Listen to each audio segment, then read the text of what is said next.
And today we're not visiting a megalith as such, well, not a natural one.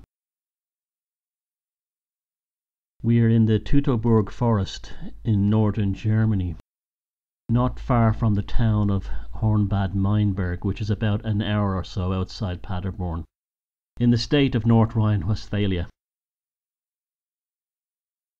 Now the reason I've come here is two reasons. I'm researching for the second volume of Walpurgis Night, Volume 2, and also getting footage for some films I'm making. And along the way, using my smaller cameras to film these for quick videos for YouTube.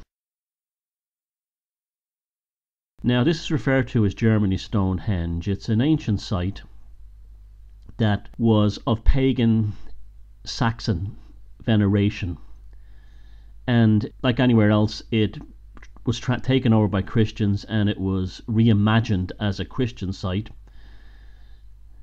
And it was also the location of the Immersal tree, which I'll talk about later.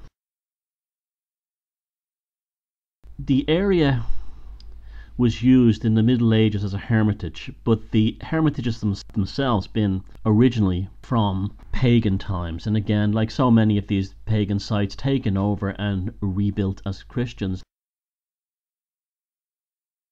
The term Externsteine just means stones or rocks, but there's also other theories of the etymology in Old German meaning the rock of the magpies. I didn't see any magpies that day, but I do like that idea a lot. Again, this is just speculation. You go to these places and you absorb them for what they are. Now, the reason why the Teutoburger forest, or the Teutoburger Wald, is so important is because it was the frontier of the Roman Empire into Northern Europe. The Germanic tribes had a massive victory over the Romans, and these woods symbolized the Teutonic or Germanic or Saxon sense of identity.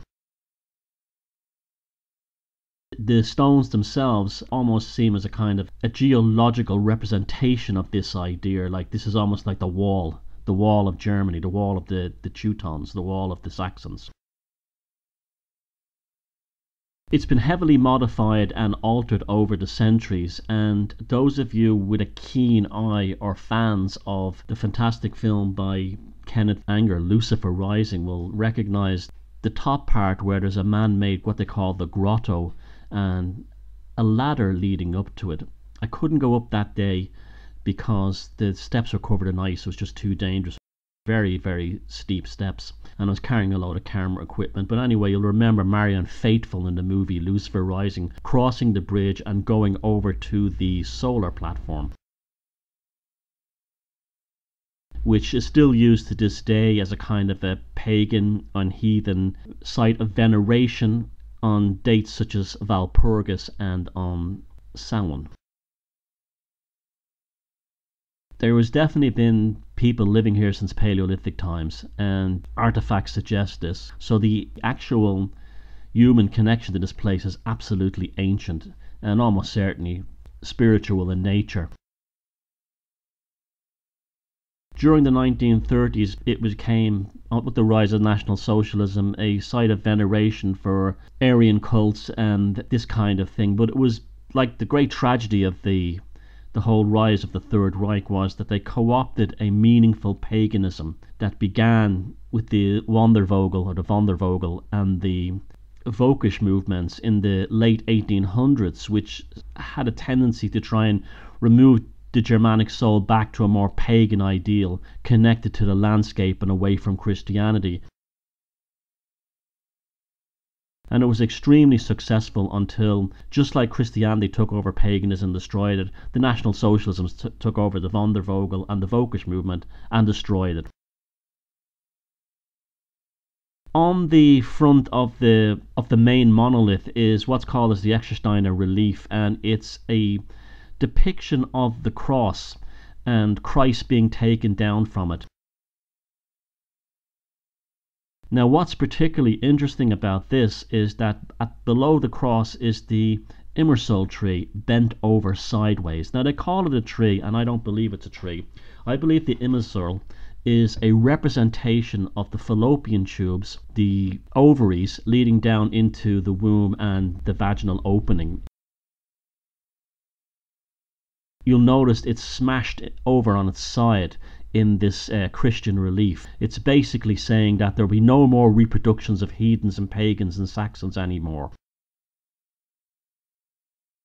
which we've seen everywhere, not just with the Immersal, but with the Donar's oak of the Saxons and all the sacred trees belonging to the pagan, Celtic and Germanic tribes of Europe, the destruction of groves and so on.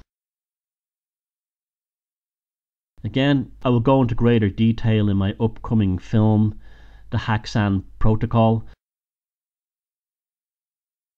In the meantime, this is just to whet your appetite of some of the locations we'll be visiting, and I will be going into much more detail, and there's a lot more to this story than just what I've told here.